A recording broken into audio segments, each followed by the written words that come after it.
A lo largo de la historia, la tecnología militar cambia constantemente. Sin embargo, la forma como los comandantes dirigen las batallas ha permanecido más o menos inalterable. Las naciones desaparecen debido a su incapacidad para comprender en qué consiste la guerra, incluyendo sus elementos diplomáticos, económicos y sociales. Un gran comandante siempre entiende de una u otra forma cómo se relacionan estas fuerzas.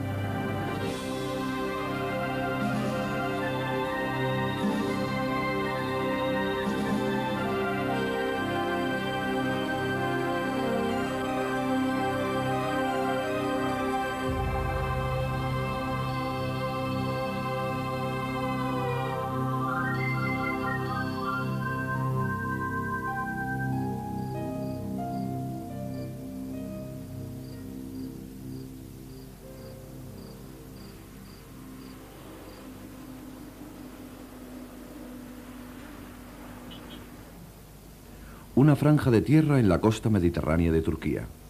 Millones de individuos pasan rápidamente por ella sin detenerse a contemplarla. Sin embargo, aquí, hace 23 siglos, Alejandro Magno llevó sus tropas a la victoria contra un ejército por lo menos 6 veces superior. Esta batalla, la batalla de Iso, cambió el futuro de Occidente.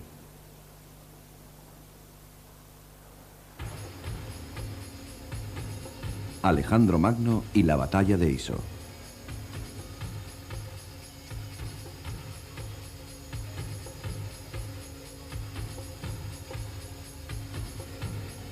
Probablemente Alejandro de Macedonia sea el mayor comandante de todos los tiempos.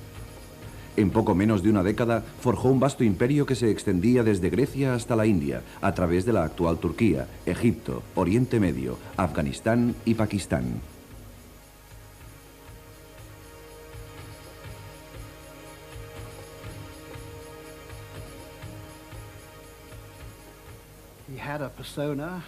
El carácter, la imagen o, si se prefiere, el carisma de Alejandro nos ha llegado a través de los siglos en todo su esplendor.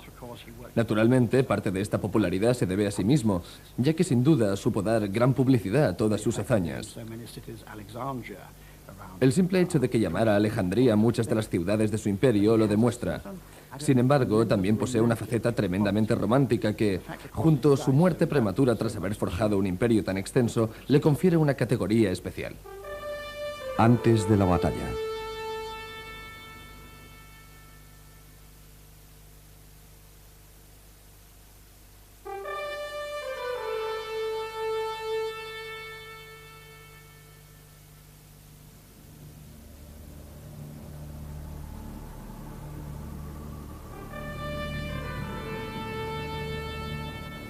Alejandro nació en el año 356 a.C., en el reino de Macedonia, al norte de Grecia.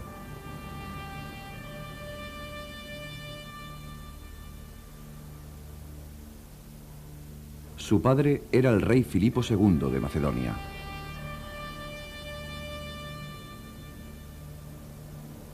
Filipo dedicó su vida a la conquista de nuevos territorios y a arruinar las ciudades-estado de Grecia.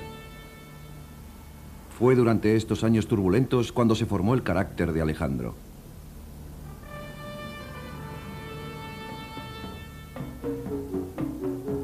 Un día, el rey Filipo recibió un caballo llamado Bucéfalo. El rey y sus amigos probaron el caballo y decidieron que era demasiado salvaje y difícil de domar. Sin embargo, Alejandro se acercó al animal, tomó las riendas y lo encaró al sol, ya que había observado que el animal se asustaba de su propia sombra. Entonces lo montó sin peligro. Su padre lloraba de alegría y cuando Alejandro desmontó le dijo: «Hijo mío, debes encontrar un reino lo bastante grande para tu ambición. Macedonia no es suficiente para ti».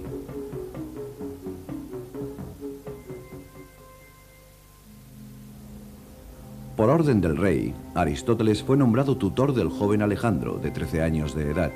Le enseñó arte, literatura y música. Después de 3 años, a los 16, regresó a palacio.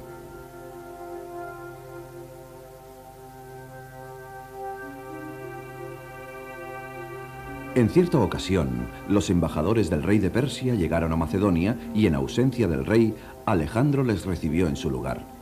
Habló con ellos con libertad y rápidamente les conquistó. no solo por su carácter afable, sino también porque no les importunó con preguntas triviales o infantiles, sino que se interesó por la distancia que habían recorrido, la naturaleza de su viaje a través de Persia, la personalidad del rey, su experiencia en la guerra y las fuerzas militares de su país.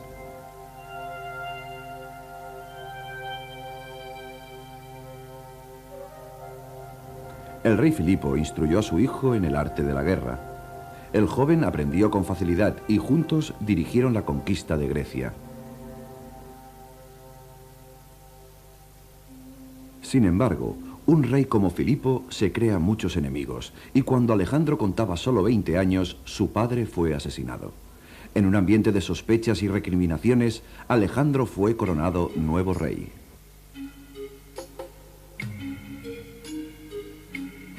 Era infatigable, inteligente, valiente, aventurero, y estaba ansioso por conseguir la fama. Era un experto en amar y equipar a sus tropas, y sus palabras animaban fácilmente a sus hombres, devolviéndoles la confianza en sí mismos. Sin duda, en algunos momentos de euforia se equivocó. Es cierto que se volvió más pomposo y arrogante, pero después de todo, era muy joven.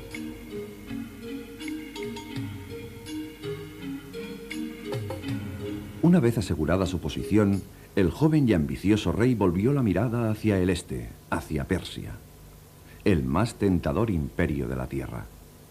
Tras meses de preparación, él y un ejército de 35.000 hombres iniciaron la marcha.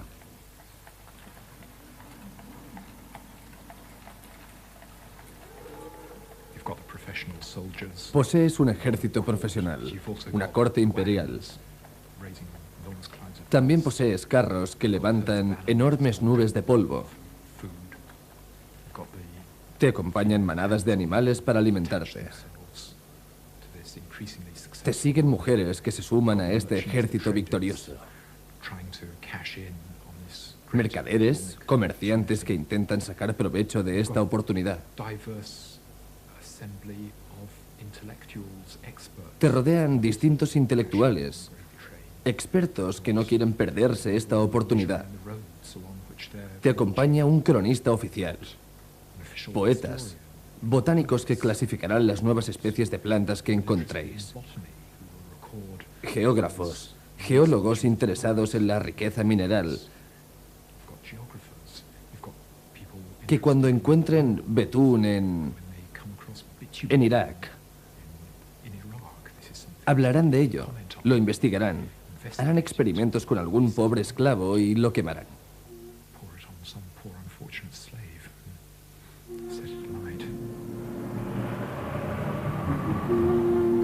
En los periodos de descanso, lo primero que hacía al levantarse era ofrecer un sacrificio a los dioses. Después desayunaba.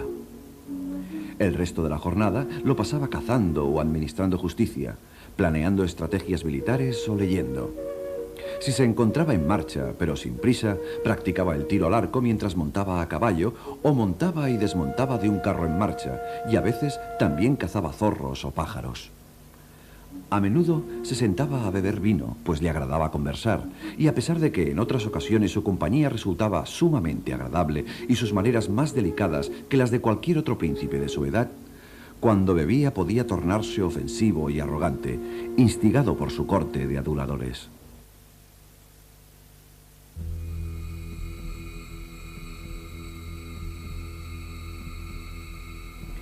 En Babilonia, el rey persa Darío III había sido informado de la presencia de ese joven desvergonzado que invadía su territorio, pero confió en que los nobles de las provincias occidentales le detendrían. A la altura del río Granicus, Alejandro se enfrentó al ejército de los nobles. Con valentía y rapidez, ganó la batalla.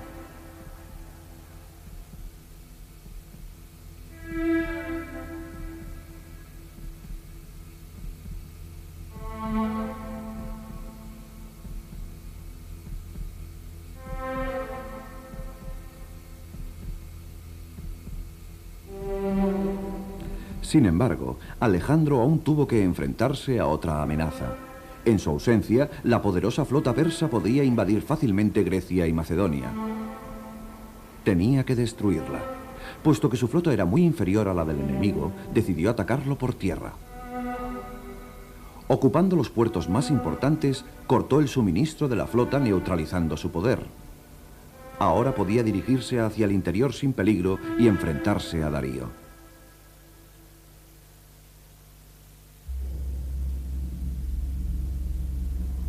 Darío había sabido aprovechar su tiempo, reclutando ejércitos entre sus provincias y alquilando mercenarios griegos.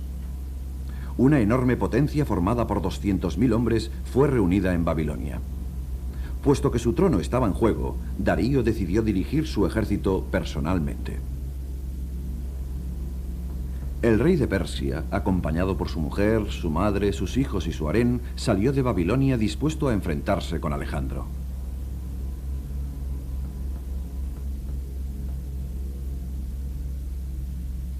Mientras Darío se dirigía hacia el norte, Alejandro puso rumbo al sur, guiando a sus 35.000 soldados a través del monte Taurus, hacia las fértiles llanuras de la costa mediterránea.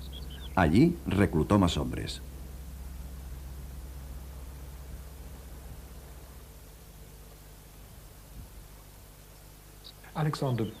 Alejandro vivió de la tierra, aprovechando los bien organizados sistemas de avituallamiento que alimentaban las capitales de provincia persas. Alejandro era suficientemente fuerte como para apropiárselas y explotarlas. Así es como mantenían la marcha él y su ejército.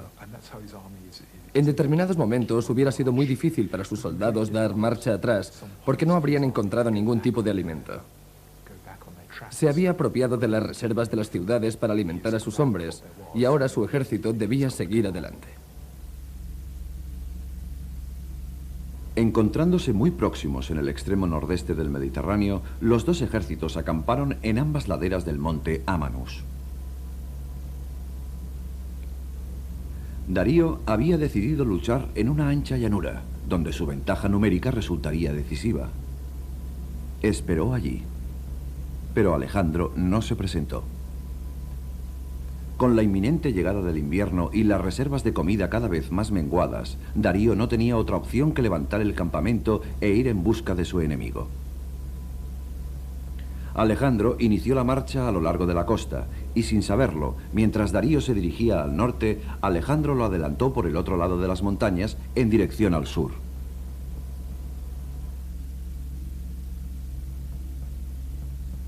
Al llegar a la pequeña población de Iso, Alejandro decidió acampar para que los heridos y enfermos se recuperaran antes de reemprender la marcha. Cuando Darío llegó a la costa, se sorprendió al constatar que Alejandro lo había adelantado.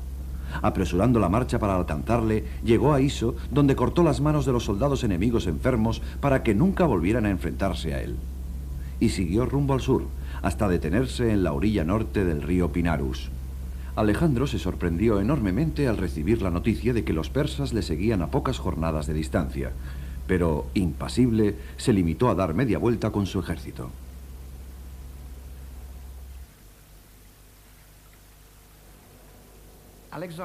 Los movimientos y decisiones previos a la batalla de Iso revelan en Alejandro a un gran comandante.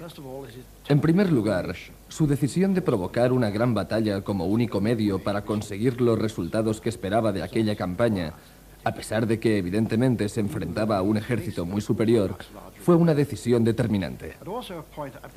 Pero un aspecto previo a la batalla de Iso que me parece particularmente admirable es cómo conservó la calma ante la inesperada noticia de que Darío y su ejército no se encontraban delante de él, como pensaba, sino detrás.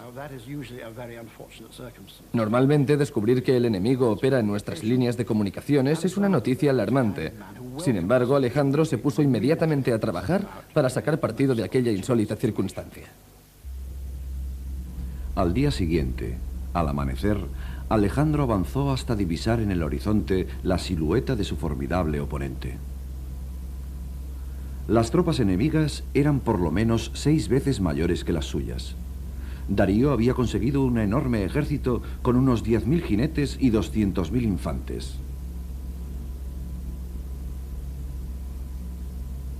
Alejandro disponía de unos 5.000 jinetes y solo 30.000 infantes. Sin embargo, estaba convencido de que antes del final del día, su oponente habría sido totalmente derrotado. La batalla.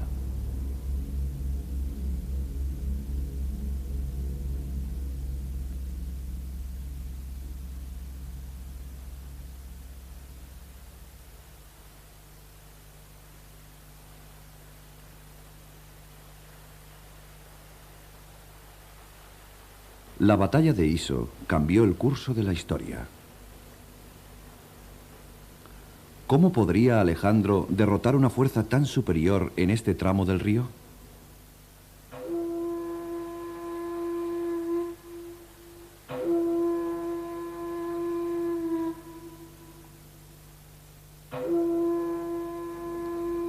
El ejército.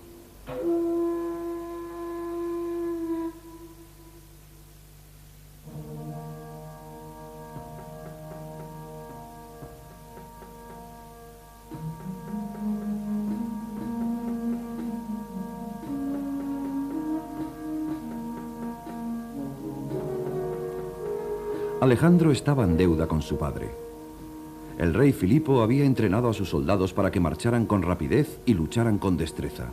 Durante un año creó un ejército profesional sin igual. Por primera vez en la historia nos encontramos con ejércitos organizados. Cuando decimos por primera vez en la historia, evidentemente nos referimos a un amplio periodo. Los antiguos egipcios, los hititas y muchos otros imperios contaban con ejércitos mucho antes que Alejandro.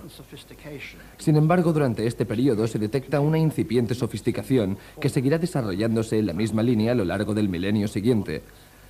Las categorías dentro del ejército son claras: soldados, caballería, infantería, artillería que disparaba los rudimentarios artilugios de la época y convoys de avituallamiento. Todos los medios necesarios para mantener en funcionamiento un ejército como por ejemplo el de Napoleón ya aparecen en tiempos de Alejandro. Caballos y hombres resplandecían, no por el oro ni por las alegres vestiduras, sino por el hierro y el bronce de sus armas. Aquel era un ejército dispuesto a mantener su posición y a seguir ciegamente a su líder. Un ejército no sobrecargado de equipaje y utensilios, sino esperando ansioso las órdenes de Alejandro. Un ejército capaz de acampar en cualquier sitio y de alimentarse con cualquier cosa. Además de la caballería y la infantería de vanguardia, ambos ejércitos estaban dotados de un cuerpo de honderos, arqueros y tiradores de jabalina, cuya misión consistía en incitar al enemigo antes de que empezara la auténtica batalla. Pero la parte esencial del ejército era la infantería, y en este sentido Alejandro jugaba con ventaja, ya que los persas utilizaban un sistema de lucha tradicional.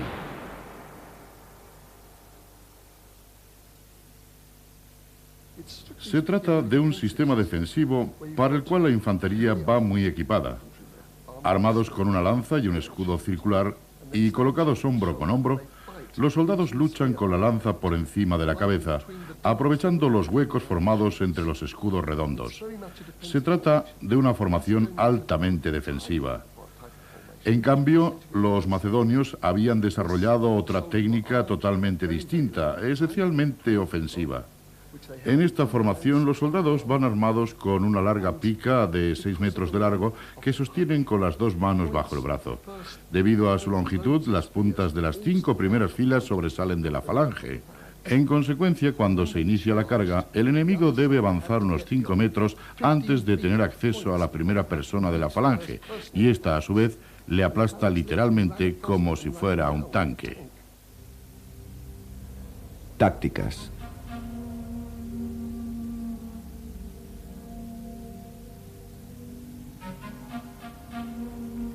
Una vez llegados al campo de batalla, el éxito de esta a menudo depende de cómo son desplegadas las tropas. Darío confiaba en su superioridad numérica. Organizó su infantería en formación de defensa, en la empinada orilla del río, concentrando toda su caballería, unos 10.000 hombres, cerca del mar. Esta debía iniciar el ataque a través de los bajíos de la desembocadura del río y rodear a los macedonios por detrás.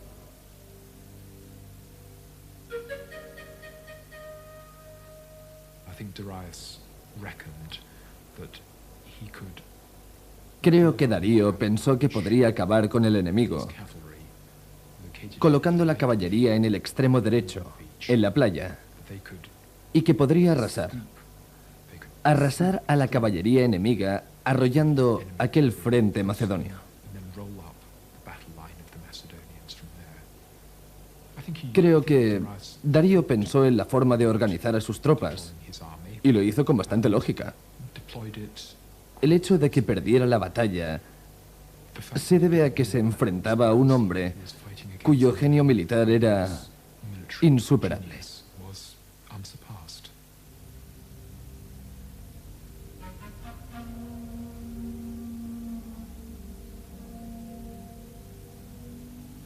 Entonces, Alejandro distribuyó sus tropas.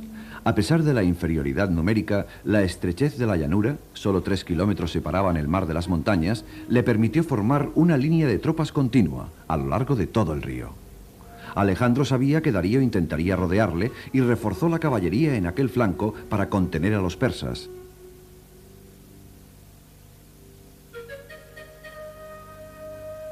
Sin embargo, si quería ganar la batalla, debería atacar.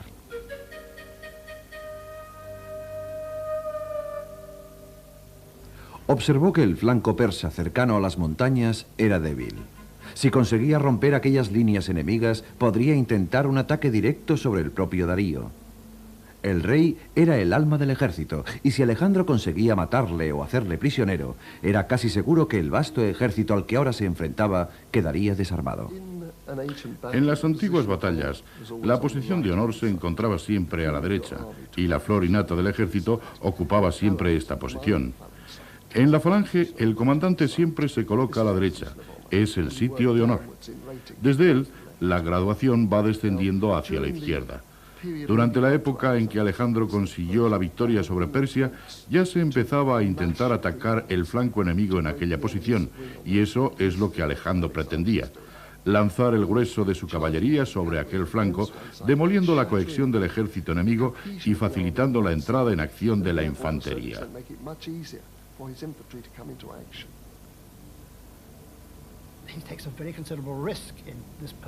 Alejandro asumía un riesgo considerable en este liderazgo personal. Si muriera, quiero decir, su posición dentro del ejército era tan importante que resultaba irreemplazable.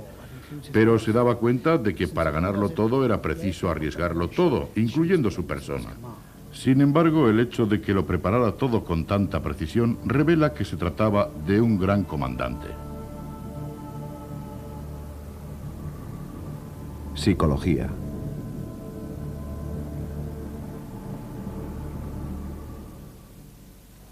Bueno, creo que debemos distinguir entre ser autoritario y ser autocrático. A veces se tiende a confundir ambos términos, cuando en realidad son prácticamente ideas opuestas. Las personalidades autoritarias tienden a ser rígidas, cerradas, obsesivas, avaras, terriblemente inhibidas, en especial inhibidoras de sus instintos sexuales y agresivos, sin imaginación y conservadoras con C minúscula, convencionales y conformistas. Alejandro, como la mayoría de grandes comandantes militares, no tenía ninguno de estos defectos. Su juventud añadía grandeza a sus éxitos, ya que a pesar de su corta edad, siempre estaba a la altura de las circunstancias. Conocemos algunos detalles, en general considerados triviales, pero que para los soldados resultaban muy importantes. El hecho de que siempre se entrenara con sus hombres, que su aspecto fuera muy parecido al de cualquier otro ciudadano y que tuviera la energía de un soldado, son características tanto si eran naturales como estudiadas que a los ojos de sus hombres le convertían en objeto de su afecto y de su temor.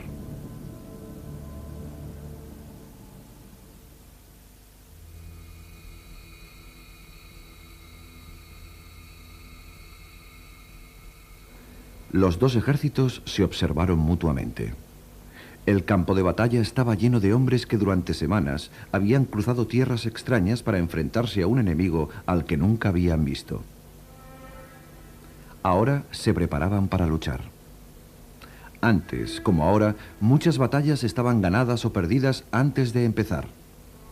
Para ganar es preciso que las tropas deseen la lucha y, si es necesario, la muerte. Muchos tenían miedo, estaban aterrorizados. Su comandante y los oficiales debían infundirles valor. Antes de que se lanzara la primera flecha o la primera piedra, la disciplina y determinación de las tropas podía determinar el resultado de una batalla. Alejandro llamó a sus oficiales y apeló a su valor durante la batalla. Recordad, les dijo, mantened la disciplina en los momentos de peligro. Avanzad en el más estricto silencio, y cuando llegue el momento, aullad y sembrad el temor a Dios en los corazones enemigos. Recordad, de la conducta de cada uno depende el éxito de todos. Nuestros enemigos son hombres que, durante siglos, han vivido cómodamente sin preocuparse. Nosotros, los macedonios, hemos trabajado mucho en la escuela del peligro y de la guerra. ¿Y qué me decís de los dos comandantes? Ellos tienen a Darío, vosotros a Alejandro.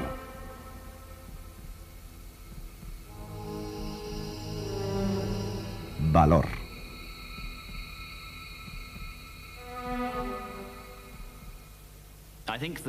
Creo que lo que nosotros, como soldados, más admiramos en Alejandro es su valor. Y no me refiero simplemente a su valor físico, sino a su valor moral. Era un hombre muy valiente. Fue herido por casi todas las armas de guerra de la época y, a pesar de ello, dirigía a sus hombres literalmente desde el frente. En sus asaltos a ciudades, era el primero en escalar las murallas. Mediante un acto de voluntad deliberado, pasaba por las mismas situaciones de peligro que sus hombres. Hubiera sido capaz de tirar su agua si supiera que ellos no tenían. Así que físicamente era duro, muy duro, un hombre muy impulsivo y muy valiente. El éxito le había hecho perder el miedo y le había convencido de que poseía un don divino. Buscaba la gloria en la batalla porque creía firmemente que en la gloria residía la inmortalidad.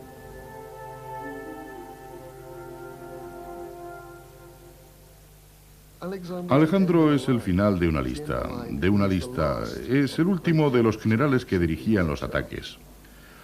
A causa de ello ha sido criticado por los historiadores, incluso por algunos historiadores.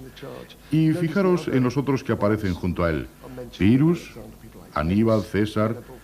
Ellos nunca estaban al frente del ataque, siempre lo dirigían desde la retaguardia, por lo que no podían ver qué estaba ocurriendo y ordenar las maniobras oportunas para equilibrar las fuerzas. Naturalmente, Alejandro no podía actuar así. Todos los grandes generales, en algún momento de sus vidas, creen que son infalibles porque los dioses les acompañan y que, por lo tanto, pueden hacer cuanto les plazca y no fracasarán. Alejandro no fue una excepción a esta autoconfianza exagerada. Atacaré, y puesto que soy Alejandro Magno, venceré. Los filósofos griegos debatieron la cuestión. ¿Era Alejandro realmente grande o sencillamente tenía suerte? Y discutieron estas tonterías desde ambos puntos de vista.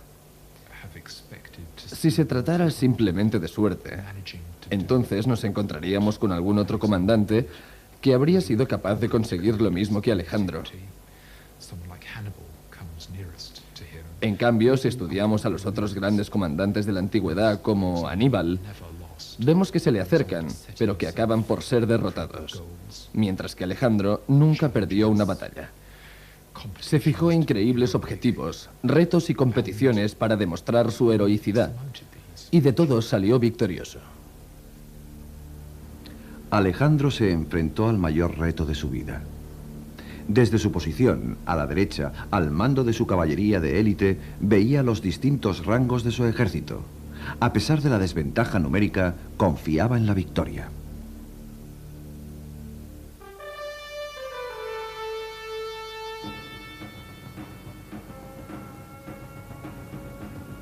De pronto empezó la batalla.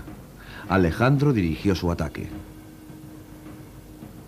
Los arqueros y la infantería persa se doblaban ante el avance del enemigo. Simultáneamente, el grueso de la caballería de Darío iniciaba su asalto junto al mar. Pero Alejandro había preparado refuerzos suficientes para contener el ataque. Tan pronto como las caballerías se encontraron peleando, la falange inició su intento de cruzar los bajíos del río. La orilla y las aguas eran un obstáculo importante. La lucha resultó confusa y desesperada.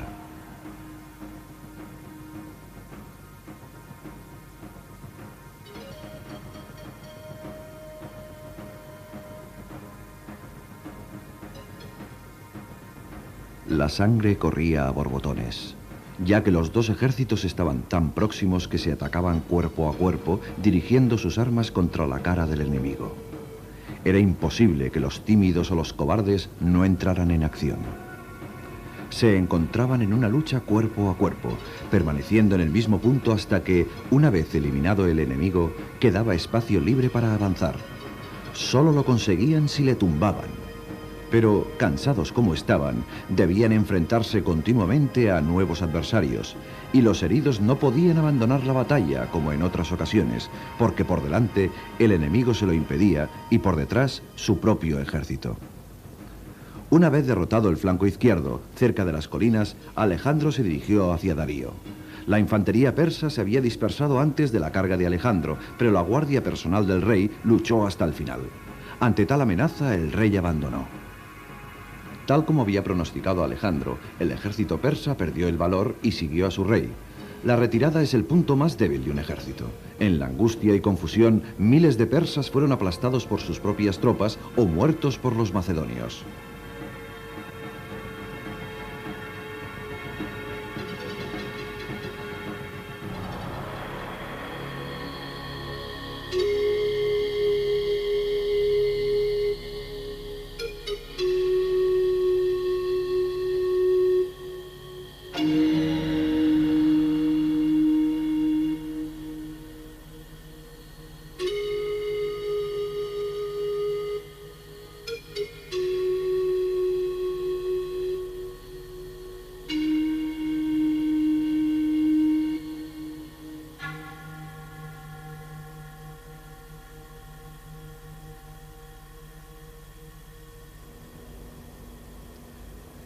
Tras la batalla.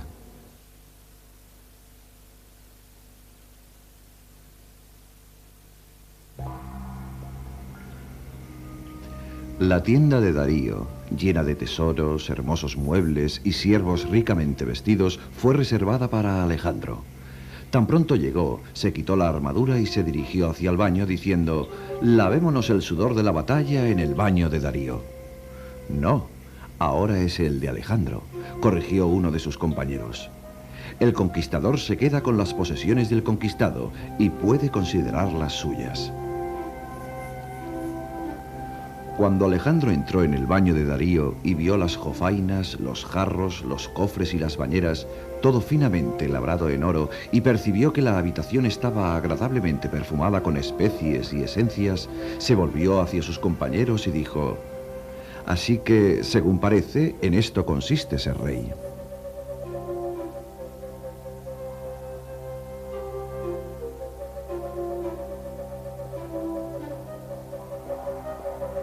Entre los prisioneros se encontraban la madre de Darío, su mujer y sus hijos.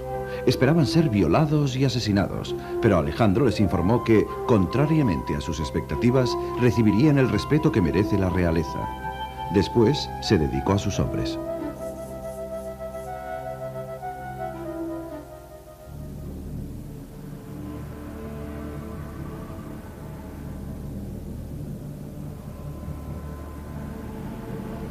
Por orden de Alejandro, todos los muertos fueron enterrados con sus armas y su equipo la mañana siguiente a la batalla. Y sus padres e hijos en Macedonia quedaron exentos de pagar sus impuestos. Mostró gran preocupación por los heridos. Les visitó a todos y examinó sus heridas, preguntando a cada uno cómo y bajo qué circunstancias habían recibido la herida, permitiendo que cada uno le contara su propia versión, exagerada a placer.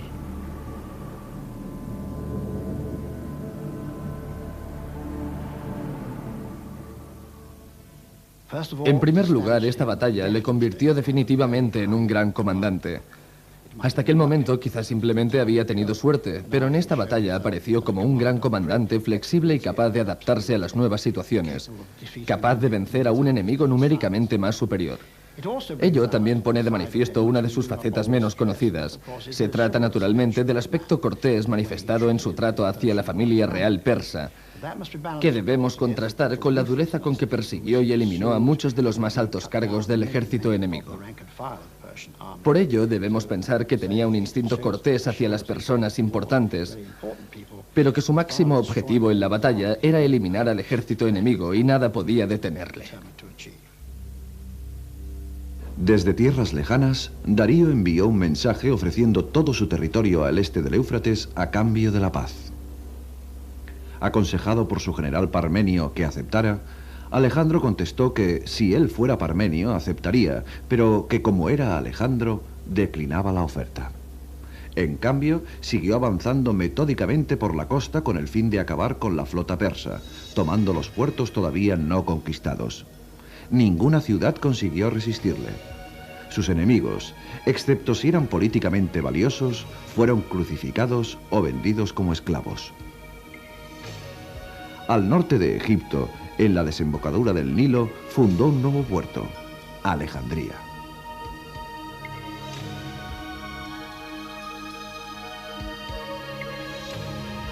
Después siguió su ruta hacia el este, persiguiendo a Darío. Le dio alcance en Gaugamela. Darío había perdido a muchos de sus mejores soldados en Iso. De hecho, a aquellas alturas ya estaba derrotado. En la siguiente batalla, Alejandro volvió a vencerle. Aunque ya no habría más conflictos, Darío fue asesinado por sus propios oficiales.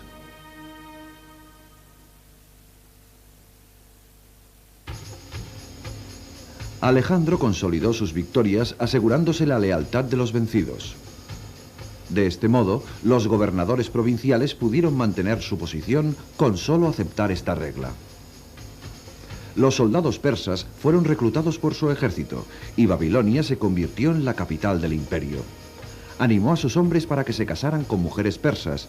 Incluso él mismo, a pesar de tener un compañero estable toda su vida, se casó con la hija de Darío. Los jefes, dijo, no deben sentirse superiores a sus subordinados.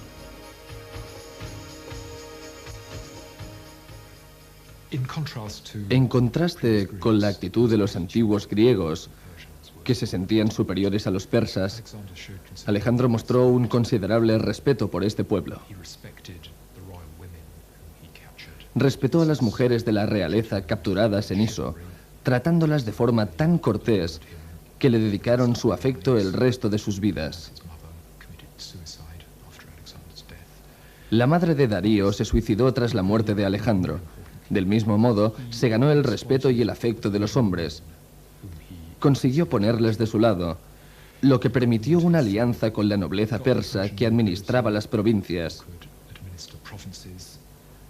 Gracias a esta, consiguió la lealtad de la baja nobleza, de la caballería y de la infantería. Y por lo tanto consiguió el control de Persia según sus intereses.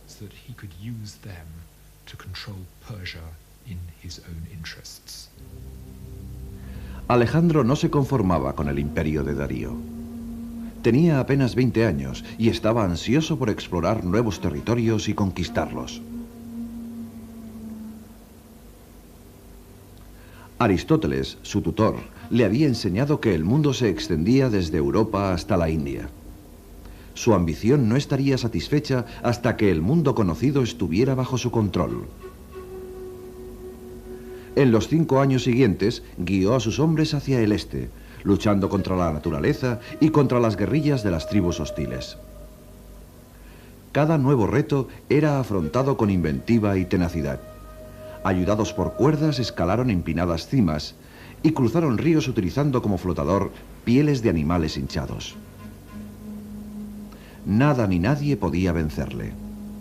Aunque mientras seguía avanzando hacia el este, nunca olvidó asegurar sus conquistas, dejando tras de sí numerosas ciudades con su nombre.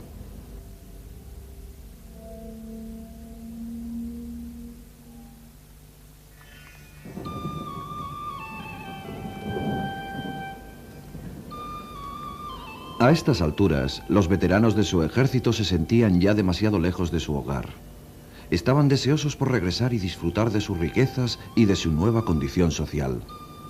Aquellos soldados del Mediterráneo nunca habían vivido un monzón y las continuas lluvias les desanimaban.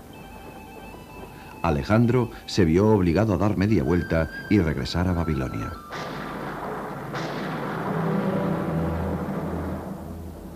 Todavía sin conocer la derrota, empezó a planear nuevas campañas en Arabia y el norte de África. Pero en junio del año 323 a.C., con solo 32 años, debilitado por las numerosas heridas, las fiebres y probablemente incluso envenenado, falleció.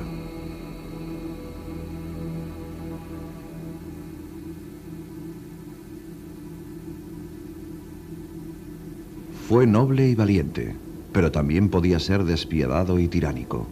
Incluso en su círculo más íntimo, los sospechosos de traición eran ejecutados, entre ellos su general Parmenio y su cronista personal. A pesar de ello, nunca perdió el afecto y la lealtad de sus hombres, dispuestos a seguirle hasta el fin del mundo.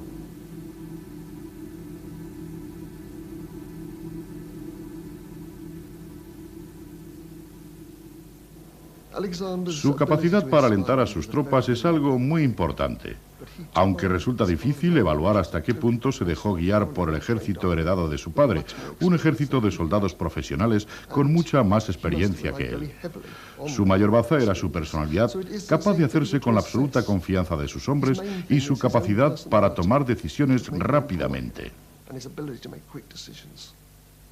En primer lugar, resulta interesante comprobar cuántos comandantes a lo largo de la historia vieron en Alejandro un modelo a seguir.